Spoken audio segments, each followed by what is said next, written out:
देशातील आरक्षण आणि अनुसूचित जातीच्या दर्जाबाबत सुप्रीम कोर्टानं एक अत्यंत महत्त्वाचा आणि ऐतिहासिक निर्णय दिलाय।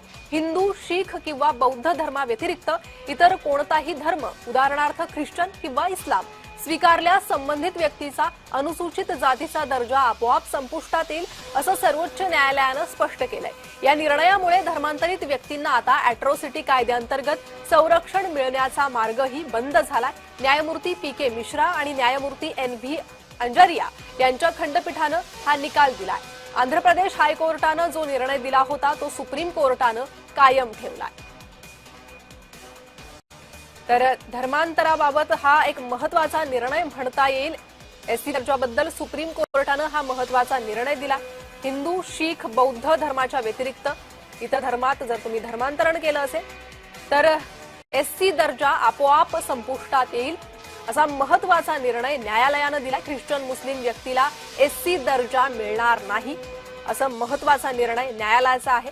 तर ख्रिश्चन धर्मात व्यवस्था नाही, जाती व्यवस्था नाहीये, त्यामुळे आपोआपच हे आरक्षण रद्द होईल, असा हा निर्णय आहे। या संदर्भात कायदेतज्ञ असीम सरोदे हे आपल्यासोबत बोलण्यासाठी जोडले गेले आहे।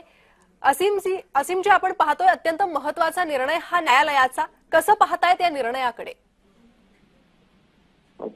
संपूर्ण निर्णय वाचावा लागेल, परंतु मला असं वाटतं की प्रथमदर्शनी आपण जर बघितलं तर हिंदू, शीख, बुद्धिझम हे सगळेच हिंदू कायद्यानुसार गव्हर्न केले जातात आणि त्यामुळे त्याच्या व्यतिरिक्त इतर धर्मात कोणी प्रवेश केला तर मग त्यांना आरक्षण मिळणार नाही, असा निर्णय सर्वोच्च न्यायालयाने दिलाय असं दिसते। आणि तसा कायदाच आहे की आपण धर्म सोडला तर तुम्हाला आरक्षण ते मिळणार नाही आणि त्यामुळे मग तो निर्णय पूर्ण वाचल्यावर आपल्याला जास्त चांगल्या पद्धतीने सांगता येईल। परंतु रिलीजियस बार जो आहे रिझर्वेशन पॉलिसीमध्ये त्याच्यात हे लिहिलेलंच आहे की जर तुम्ही दुसरा धर्म स्वीकारला असेल तर ज्या धर्मामध्ये तुम्ही आहात आणि त्या जातीच्या आधारे, जातीच्या मागासलेपणाच्या आधारे तुम्हाला रिझर्वेशन मिळालेलं आहे, ते त्या धर्म सोडल्यामुळे तुम्हाला मिळणार नाही।